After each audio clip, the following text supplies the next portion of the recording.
인생의 고단한 길을 묵묵히 걸어오신 여러분, 오늘도 무거운 어깨를 이끌고 이 자리에 오신 것을 진심으로 환영합니다. 우리는 평생 행복이라는 파랑새를 쫓으며 살아왔지만 정작 우리 손에 남은 것은 세월의 주름과 말 못할 속사정뿐인 경우가 많습니다. 특히 한국 사회에서 중년이라는 이름으로 살아간다는 것은 자신의 아픔을 체면이라는 가면 뒤로 숨겨야 하는 고독한 수행과도 같습니다. 가슴속 깊은 곳에 맺힌 응어리인 한을 품고서도 남들 앞에서는 괜찮은 척 웃어야 하는 그 마음을 제가 어찌 모르겠습니까? 여러분, 우리는 왜 이토록 열심히 살았음에도 불구하고 여전히 마음 한구석이 텅 빈 것처럼 시리고 아픈 것일까요? 부처님께서는 일찍이 인생은 고해다라고 말씀하시며 고통은 피할 수 없는 존재임을 선언하셨습니다.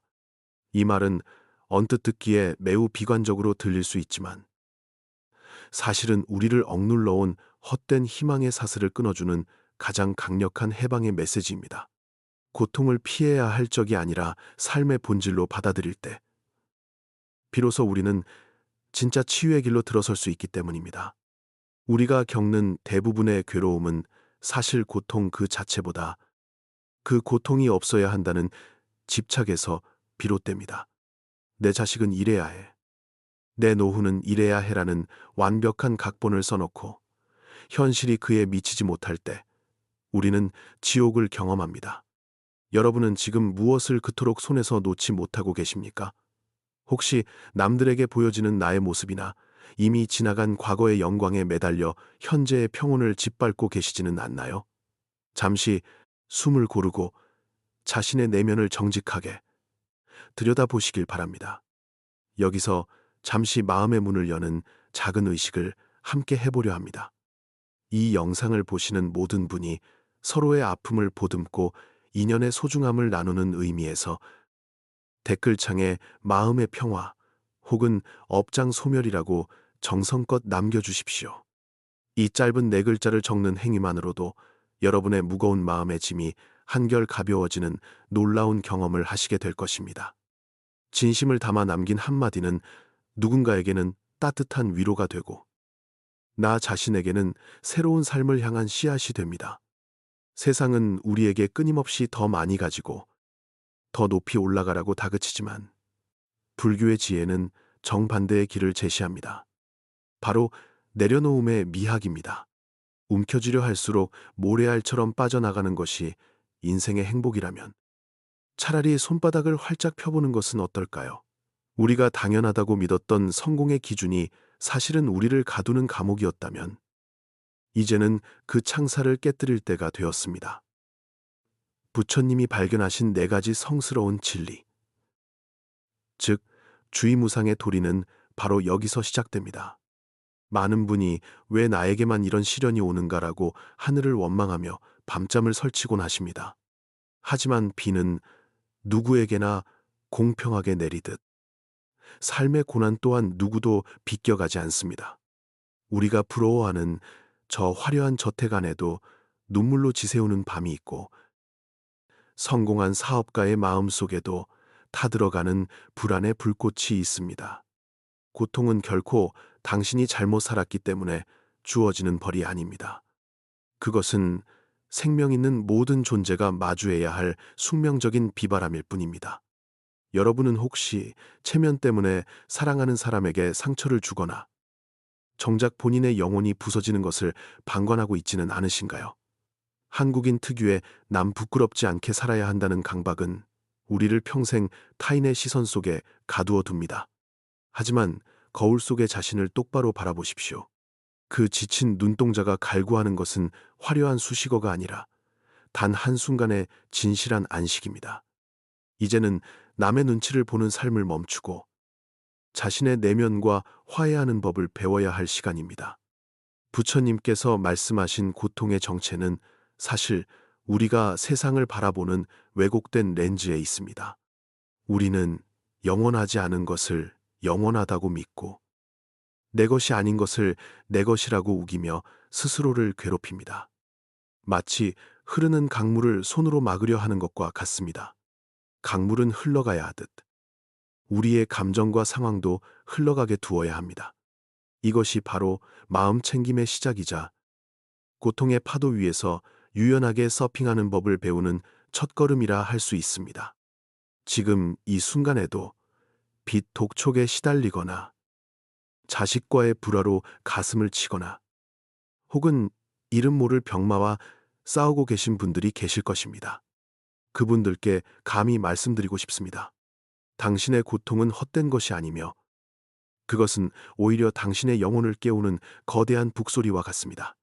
고통이 깊을수록 우리는 삶의 진위에 더 가까이 다가갈 수 있습니다. 어둠이 짙어야 별이 빛나듯 시련의 터널을 지날 때 비로소 우리는 진정한 자비와 지혜의 눈을 뜨게 됩니다. 오늘 우리가 함께 나눌 이야기는 단순한 위로를 넘어 삶의 근본적인 궤도를 수정하는 작업입니다. 왜 부처님께서는 인생의 첫 번째 진리로 고통을 내세우셨는지, 그리고 그 절망의 끝에서 어떻게 희망의 꽃을 피워내셨는지 함께 깊이 탐구해 보고자 합니다. 여러분, 마음을 비우고 귀를 기울여 주십시오. 이 여정이 끝날 때쯤 여러분의 가슴속 응어리는 눈 녹듯 사라지고 그 자리에 잔잔한 평화의 호수가 생겨날 것입니다. 자, 이제 본격적으로 고통의 뿌리를 찾아 여행을 떠나볼까요? 우리가 흔히 말하는 업보라는 단어는 단순히 전생의 죄를 의미하는 것이 아니라 지금 이 순간 우리가 내뱉는 말과 행동, 그리고 생각이 켜켜이 쌓여 만들어진 거울과도 같습니다.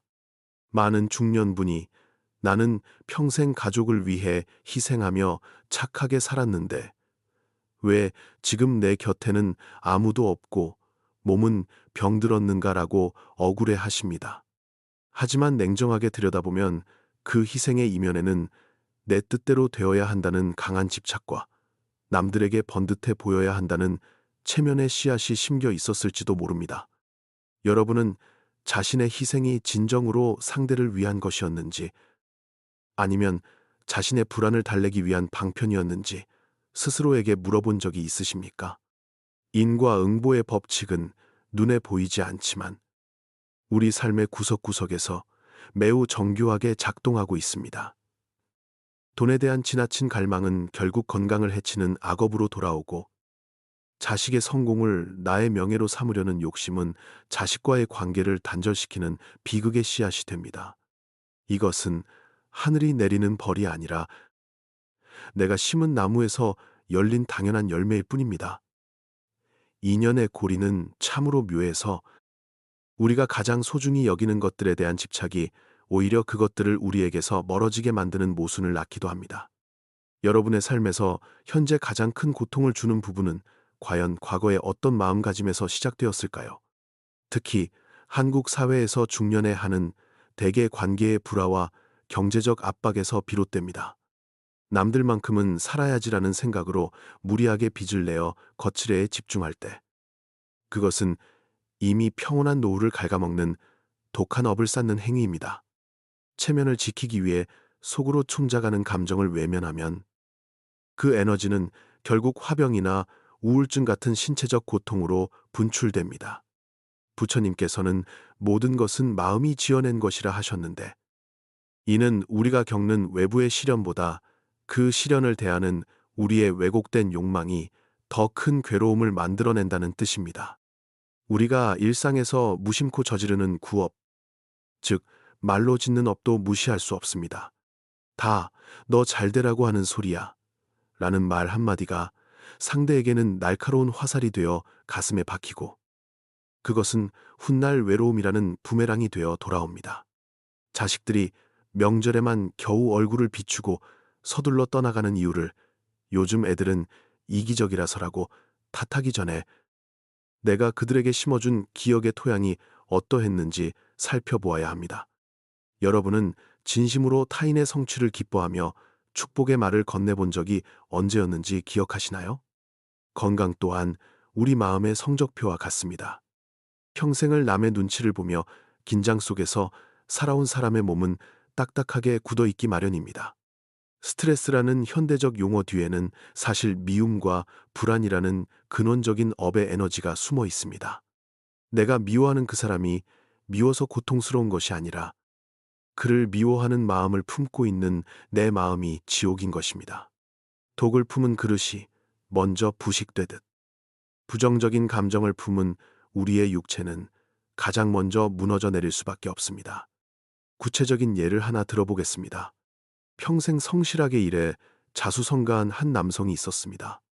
그는 자식들에게 부족함 없이 지원했지만 늘 자신의 성공 방식만을 강요하며 가족들을 통제하려 했습니다. 결국 그는 노년에 막대한 재산을 모았음에도 불구하고 자식들과는 소송을 벌이고 아내와는 각방을 쓰는 처지가 되었습니다. 내가 어떻게 키웠는데 이럴 수 있느냐며 오열하는 그의 모습은 사랑이라는 이름으로 포장된 집착이 어떤 처참한 업보를 가져오는지 보여주는 전형적인 사례입니다. 여러분은 혹시 이 남성의 모습에서 자신의 그림자를 발견하지는 않으셨습니까? 업의 법칙은 결코 무서운 것만이 아닙니다. 악한 인연이 악한 결과를 낳듯 지금 이 순간 우리가 심는 선한 생각의 씨앗은 반드시 평화로운 내일을 약속합니다. 당장 눈앞의 문제가 해결되지 않더라도 마음의 중심을 잡고 내려놓음을 실천하기 시작하면 업의 흐름은 바뀌기 시작합니다. 남을 원망하는 대신 그 인연을 통해 나를 성찰하는 지혜를 발휘한다면 그것이 바로 업장을 소멸하는 가장 빠른 길입니다. 우리가 겪는 모든 시련은 사실 우리에게 이제 그만 집착의 끈을 놓으라고 속삭이는 우주의 신호일지도 모릅니다. 여러분, 인생의 겨울이 춥게 느껴지는 이유는 당신이 부족해서가 아니라 그동안 너무 뜨거운 욕망의 여름만을 쫓아왔기 때문일 수 있습니다. 이제는 그 뜨거움을 식히고 차분히 자신의 내면을 정리해야 할 때입니다. 돈, 명예, 자식의 성공이라는 화려한 꽃들은 언젠가 지기 마련이지만 시련 속에서도 잃지 않은 평정심은 영원한 보석이 되어 당신의 남은 생을 비출 것입니다. 과연 여러분은 오늘 하루 자신과 주변 사람들에게 어떤 향기를 지닌 씨앗을 심으셨습니까? 우리는 흔히 운이 나쁘다고 말하며 상황을 탓하곤 합니다. 하지만 불교적 관점에서 운이란 끊임없이 변화하는 인연의 결합이며 그 중심에는 항상 나의 의지가 자리 잡고 있습니다. 환경을 바꿀 수는 없어도 환경을 바라보는 나의 태도를 바꿈으로써 우리는 악업의 사슬을 끊어낼 수 있습니다. 고통을 거부하지 않고 그 발생 원인을 명확히 직시하는 것. 거기서부터 진짜 삶의 변혁이 시작됩니다. 여러분이 지금 느끼는 그 답답함이 사실은 새로운 깨달음을 향한 문턱임을 믿으시기 바랍니다. 자, 이제 우리는 고통의 뿌리가 어디에 닿아 있는지 조금씩 알게 되었습니다. 그것은 바로 나라는 아집과 그 아집이 만들어낸 수많은 집착의 덩어리들이었습니다. 이 인과법을 이해하는 순간 우리는 더 이상 운명에 휘둘리는 피해자가 아니라 자신의 삶을 스스로 치유해 나가는 주인공이 될 수 있습니다. 다음 장에서는 그렇다면 구체적으로 어떻게 이 무거운 업의 짐을 내려놓고 실질적인 평온을 찾을 수 있는지 그 실천적인 방법에 대해 함께 고민해 보겠습니다. 여러분의 마음이 조금은 가벼워지셨기를 소망합니다. 인과법의 원리를 이해했다면 이제 충태이는 그 무거운 업의 굴레에서 어떻게 벗어날 수 있을지를 고민해야 합니다. 많은 분이 내려놓으라는 말을 들으면 당장 갚아야 할 빚이 있고 자식 걱정이 태산인데 어떻게 다 포기하라는 말이냐라고 항변하시곤 합니다. 하지만 불교에서 말하는 내려놓음은 삶의 책무를 방기하는 것이 아니라 결과에 대한 과도한 집착과 탐욕을 비워내는 지혜를 뜻합니다. 내가 통제할 수 없는 일들을 억지로 움켜쥐고 고통받는 대신 현재 내가 할 수 있는 최선에 집중하는 것이 진정한 수행의 시작입니다. 여러분은 혹시 해결할 수 없는 미래의 걱정을 미리 가불하여 오늘의 평온을 태워버리고 계시지는 않습니까? 우리가 일상에서 가장 먼저 실천해야 할 것은 바로 마음 챙김의 습관입니다. 자식이 내 마음대로 움직여주지 않아 화가 치밀어 오를 때, 혹은 통장 잔고를 보며 가슴이 조여올 때 잠시 멈추어 서서 그 감정을 객관적으로 바라보는 연습이 필요합니다. 내가 지금 화가 났구나. 내가 지금 불안해하고 있구나라고 자신의 상태를 알아차리는 것만으로도 감정의 폭풍에 휩쓸리지 않을 수 있는 힘이 생깁니다. 감정은 내가 아니라 내가 잠시 경험하는 날씨와 같은 것임을 깨닫는 순간, 우리는 비로소 상황의 주도권을 되찾게 됩니다. 그렇다면 이미 지은 악업은 영원히 우리를 괴롭히는 것일까요? 결코 그렇지 않습니다. 업은 고정된 실체가 아니라 흐르는 강물과 같아서 지금 이 순간 내가 어떤 마음의 댐을 쌓느냐에 따라 그 방향을 바꿀 수 있습니다. 이를 불교에서는 업장소멸 혹은 전해라고 부릅니다. 과거의 잘못을 자책하며 괴로워하기보다 그 과보를 겸허히 받아들이고 오늘부터 선한 인연을 심어나가는 것이 진정한 참회입니다. 여러분은 어제보다 조금 더 너그러운 마음으로 자신과 타인을 바라볼 준비가 되셨나요? 구체적인 실천 방안으로 정어, 즉 바른말을 생활화해 보시길 권합니다. 한국 사회의 부모님들은 자식을 아끼는 마음에 오히려 독한 말을 내뱉어 상처를 주는 경우가 많습니다. 다 너를 위해서라는 핑계 뒤에 숨은 나의 욕심을 직시하고 상대를 있는 그대로 인정해주는 따뜻한 말 한마디가 해묵은 악업을 녹이는 명약이 됩니다. 비난의 화살을 거두고 공감의 꽃을 피울 때 꼬여있던 인간관계의 실타래는 자연스럽게 풀리기 시작합니다. 말 한마디로 천냥 빚을 갚는다는 속담은 단순한 비유가 아니라 인과법의 핵심을 꿰뚫는 진리입니다. 경제적 어려움 속에 계신 분들이라면 돈을 대하는 마음가짐부터 점검해 보아야 합니다. 돈이 없어서 불행한 것이 아니라 돈이 나를 증명해 준다는 집착 때문에 괴로운 것은 아닌지 돌아보십시오. 체면을 위해 무리한 소비를 하거나 남과 비교하며 스스로를 비하하는 습관은 가난보다 더 무서운 마음의 병입니다.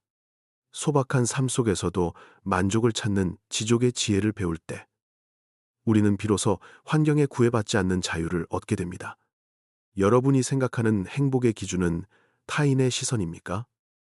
아니면 자신의 내면입니까? 또한 홀로 있는 시간의 고독을 독철하는 수행의 기회로 삼으시길 바랍니다. 아이들이 떠나고 배우자와 서먹해진 중년의 시기는 외로움의 시간이 아니라 비로소 오롯이 자신을 만날 수 있는 축복의 시간입니다. 차 한 잔을 마시며 자신의 숨결에 집중하고 지난 세월 수고한 자신에게 고맙다고 말해주는 치유의 시간을 매일 10분만 가져보십시오. 외부로만 향해 있던 시선을 안으로 돌릴 때 우리는 세상 그 누구도 줄 수 없는 근원적인 평화와 마주하게 될 것입니다. 우리가 겪는 신체적 통증 또한 마음의 신호로 읽어낼 수 있어야 합니다. 고혈압이나 당뇨, 화병 등은 대개 오랜 시간 쌓아온 긴장과 억눌린 감정의 산물인 경우가 많습니다. 약을 먹는 것만큼 중요한 것은 내 몸이 하는 이야기에 귀를 기울이는 것입니다. 내가 너무 무리하며 살았구나. 내가 너무 많은 것을 짊어지려 했구나 라고 인정하며 몸을 이완시킬 때 우리 몸의 치유 시스템은 비로소 작동하기 시작합니다. 여러분의 몸은 지금 당신에게 어떤 간절한 메시지를 보내고 있습니까? 매일 아침 눈을 뜰 때 오늘 하루도 살아있음에 감사합니다라는 짧은 기도로 시작해 보십시오. 감사는 척박한 마음의 토양을 비옥하게 만드는 가장 강력한 비료와 같습니다. 나에게 고통을 주었던 사람마저도 나를 단련시킨 스승으로 여기는 역발상의 지혜를 발휘한다면 세상에 걸림돌이 될 것은 아무것도 없습니다. 모든 인연은 나를 깨달음으로 인도하는 소중한 장치임을 믿고 주어진 환경 속에서 작은 선행을 실천해 나가는 것이 바로 복덕을 쌓는 길입니다. 인생의 후반전은 채우는 삶이 아니라 비우는 삶이어야 합니다. 자식에 대한 기대도, 사회적 지위에 대한 갈망도, 건강에 대한 과도한 불안도 하나씩 내려놓을 때 우리는 비로소 가벼워집니다. 낡은 옷을 벗어 던져야 새 옷을 입을 수 있듯 낡은 가치관을 버려야 진정한 자유인으로 거듭날 수 있습니다. 죽음이라는 마지막 관문 앞에 섰을 때 우리가 가져갈 수 있는 것은 통장의 잔고가 아니라 평생 가까운 마음의 평온뿐임을 기억하십시오. 지금 이 순간 당신을 괴롭히는 그 문제는 사실 당신이 만든 마음의 감옥일지도 모릅니다. 창살은 단단해 보이지만 사실은 당신의 생각 속에만 존재합니다.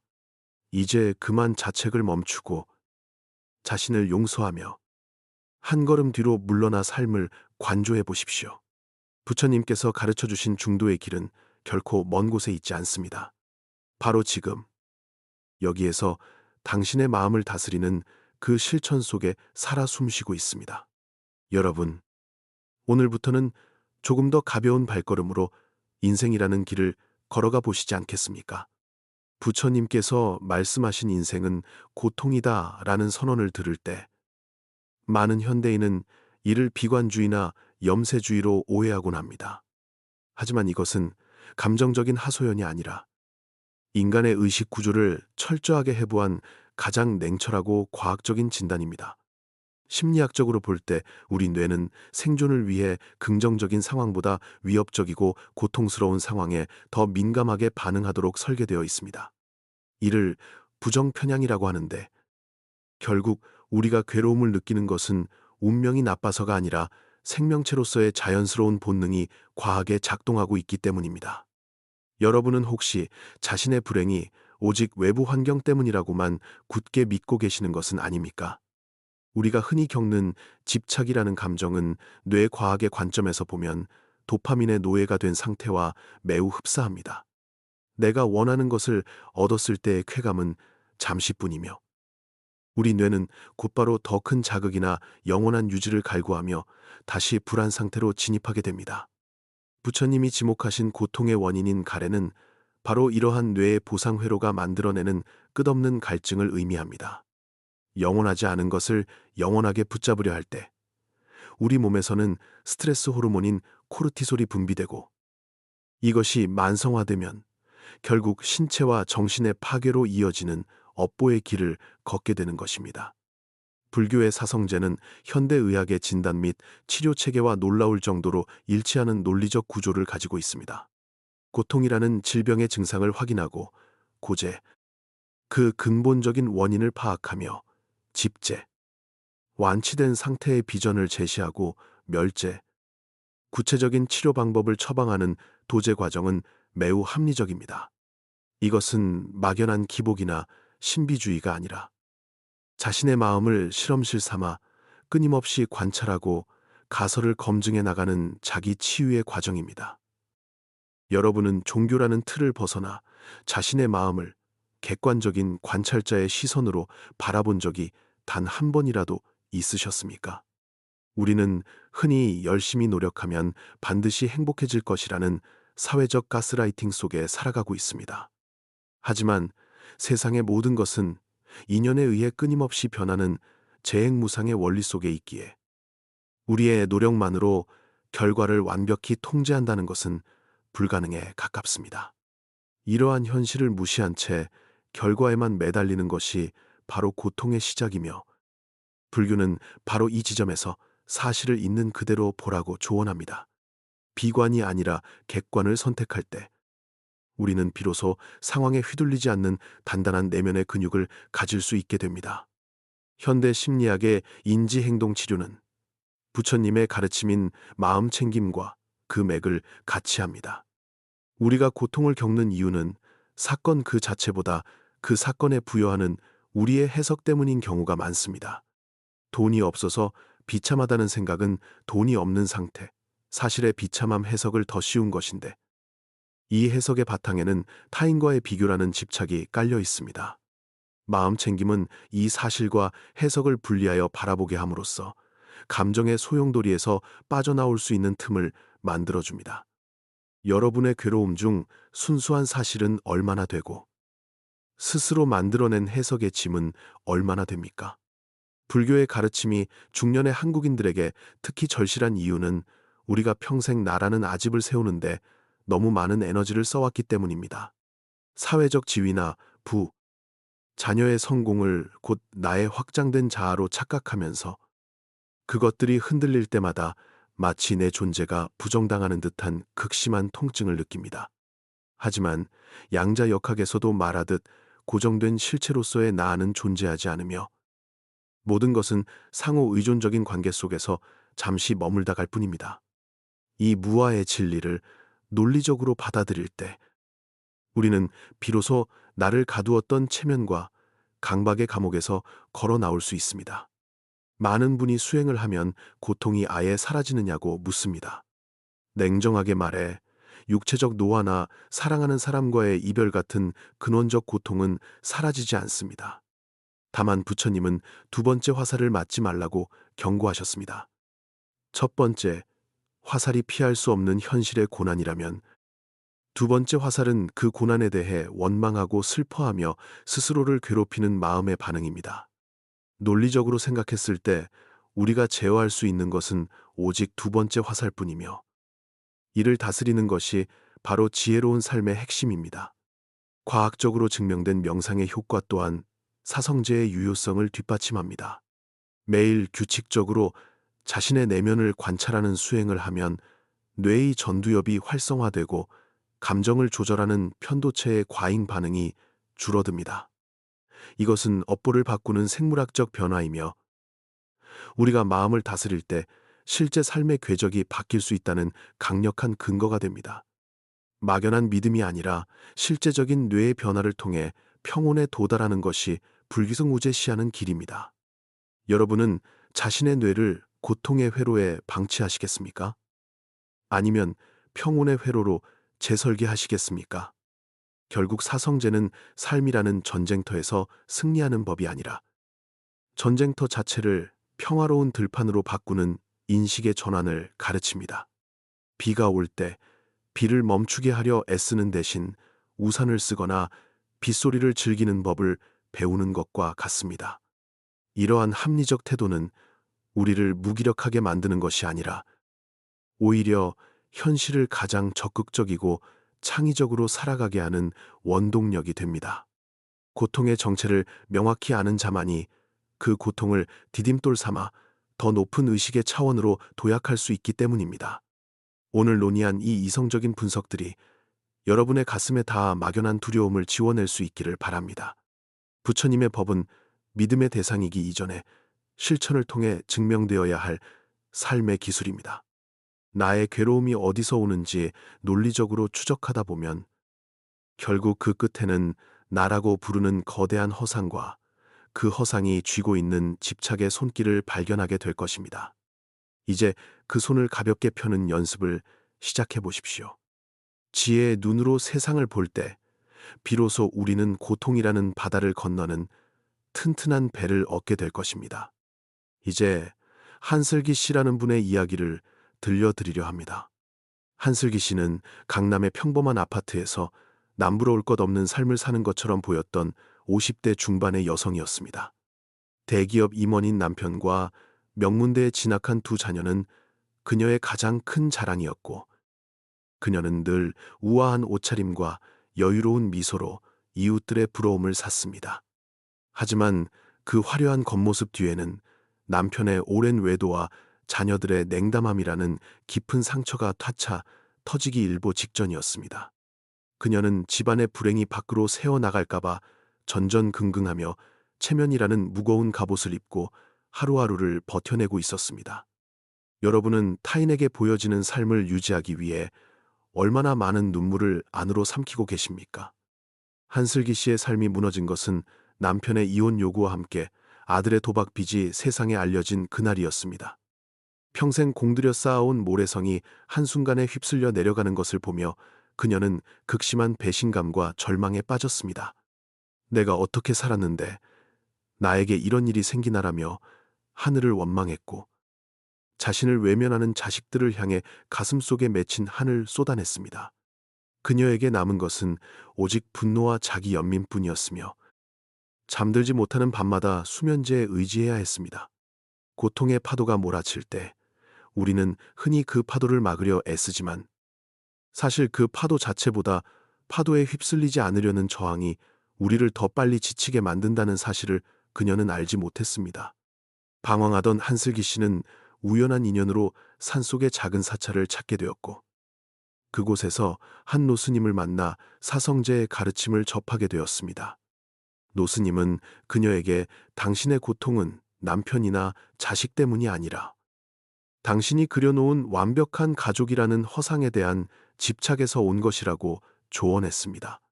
처음에는 그 말이 가슴에 닿지 않았습니다.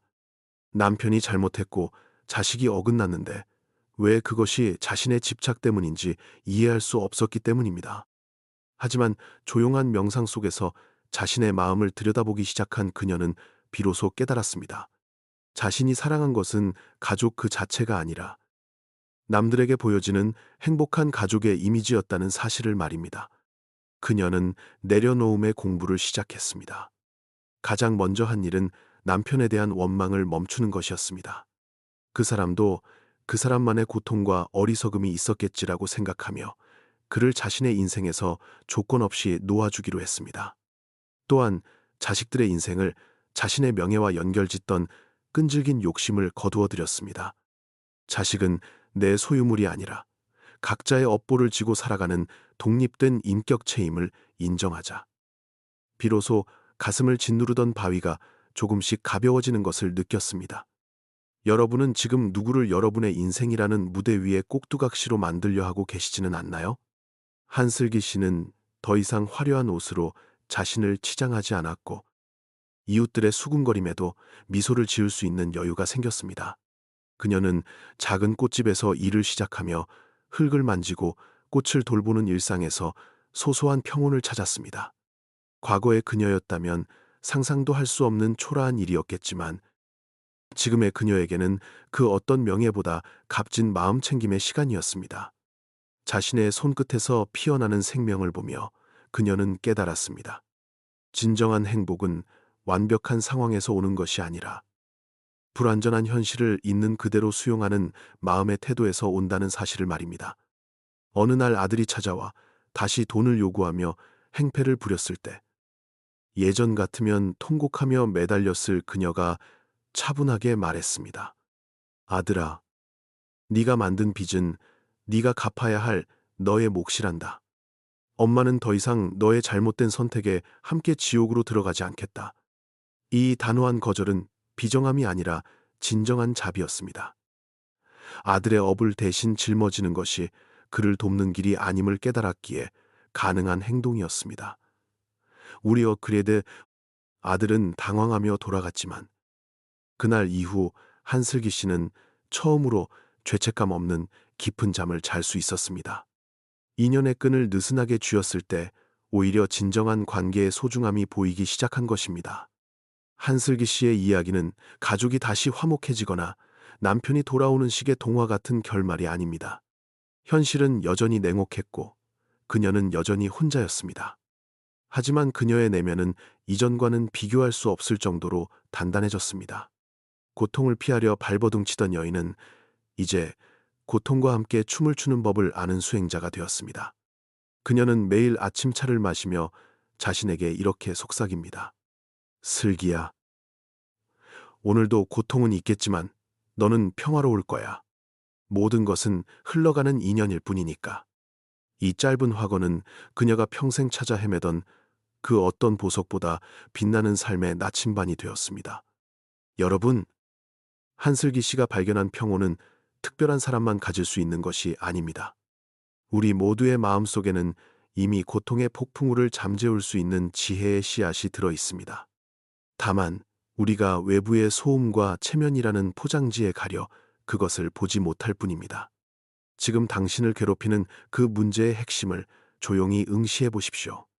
그것이 진정으로 해결 불가능한 재앙입니까? 아니면 당신이 놓지 못하고 있는 집착의 산물입니까? 여러분도 한슬기 씨처럼 용기 있게 그 무거운 보따리를 내려놓고 가벼운 발걸음을 내디딜 수 있기를 진심으로 응원합니다. 우리는 흔히 인생의 비극이 닥치면 모든 것이 끝났다고 생각합니다. 하지만 불교적 관점에서 비극은 곧 새로운 시작이며 가장 어두운 밤은 새벽이 오고 있다는 신호입니다. 한슬기 씨에게 닥친 시련은 그녀를 파괴한 것이 아니라 오히려 그녀를 가짜 삶에서 구출해낸 축복이었습니다. 고통이라는 불길을 통과하며 그녀의 영혼은 불순물을 털어내고 순수한 본성으로 거듭났습니다. 여러분이 지금 겪고 있는 그 아픔 또한 당신을 더 깊고 넓은 사람으로 만들기 위한 우주의 정교한 배려일지도 모른다는 생각을 해보신 적이 있으십니까? 한슬기 씨의 사례를 통해 우리가 배워야 할 것은 수용의 위대함입니다. 비가 오면 비를 맞고 바람이 불면 바람을 맞는 그 단순한 수능 속에 고통을 넘어서는 비밀이 숨겨져 있습니다. 이제 그녀의 집 거실에는 가족의 화려한 사진 대신 소박한 불상 하나와 따뜻한 찻잔이 놓여 있습니다. 텅 빈 공간은 외로움이 아니라 평화로 가득 차 있습니다. 여러분의 마음의 방에도 이제는 무거운 집착의 가구들을 치우고 진정한 자유가 머물 수 있는 빈자리를 마련해 보는 것은 어떨까요? 그녀의 미소가 여러분의 가슴에도 잔잔한 파동으로 전해지길 바랍니다. 긴 여정을 함께 해주신 여러분. 이제 우리는 이 깊은 탐구의 마지막 자리에 서 있습니다.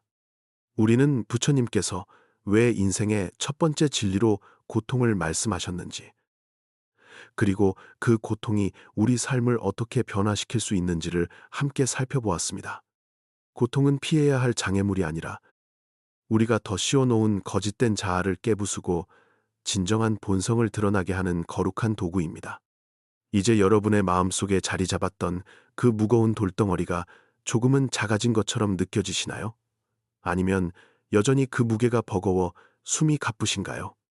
진정한 치유는 상황이 나아지는 것에서 시작되는 것이 아니라 상황을 바라보는 나의 눈이 바뀌는 지점에서 시작됩니다. 집착이라는 안경을 벗고 세상을 바라볼 때 우리는 비로소 우리를 괴롭혔던 수많은 일들이 사실은 그저 스쳐 지나가는 바람이었음을 깨닫게 됩니다. 나를 아프게 했던 인연조차도 나를 성숙하게 하려는 우주의 정교한 배려였음을 이해하는 순간 우리의 가슴 속에 맺힌 한은 비로소 녹아내리기 시작합니다. 여러분은 자신의 상처를 원망의 대상이 아닌 훈장처럼 자랑스럽게 여길 주우치워 되셨습니까? 우리가 평생 그토록 지키려 애썼던 체면과 자존심은 사실 우리를 가두는 보이지 않는 감옥이었습니다. 남들의 시선이라는 거울에 나를 비추며 살던 삶을 멈추고 내면의 고요한 호수를 바라보는 법을 배워야 합니다. 내려놓음은 패배가 아니라 가장 용기 있는 자만이 선택할 수 있는 최고의 승리입니다. 움켜쥔 손을 펴야만 더 큰 자유를 담을 수 있고 비워진 마음이라야 비로소 우주의 광활한 평온을 느낄 수 있습니다. 이제는 타인이 아닌 오직 자신을 위해 깊은 숨을 들이마시고 내쉬어 보십시오. 사성제의 가르침은 우리에게 절망 속에서도 희망의 길을 찾는 법을 가르쳐 줍니다. 삶이 아무리 팍팍하고 고달프더라도 우리에게는 언제든 마음 챙김을 통해 현재로 돌아올 권리가 있습니다. 어제의 후회와 내일의 불안 사이에 끼어 오늘을 낭비하기에는 우리의 남은 생이 너무나 소중합니다. 지금 이 순간 여러분 곁에 있는 찻잔의 온기나 창가로 스며드는 햇살 한 줄기에서 우주의 신비를 발견할 수 있다면 당신은 이미 깨달음의 길을 걷고 있는 것입니다. 여러분은 오늘 하루 중 몇 번이나 현재의 순간에 머물며 진심으로 웃으셨습니까? 인생의 후반전은 우리에게 주어진 두 번째 기회이자 진정한 나를 찾아 떠나는 여행입니다. 아이들을 다 키우고 사회적 책임에서 조금은 자유로워진 이 시기야말로 수행하기에 가장 좋은 시절입니다. 업보의 사슬을 끊고 선한 인연의 씨앗을 심으며 남은 생을 타인을 향한 자비와 자신을 향한 사랑으로 채워나가시길 바랍니다. 내가 평온해지면 내 주변의 모든 것이 함께 평온해진다는 자타부리의 진리를 잊지 마십시오.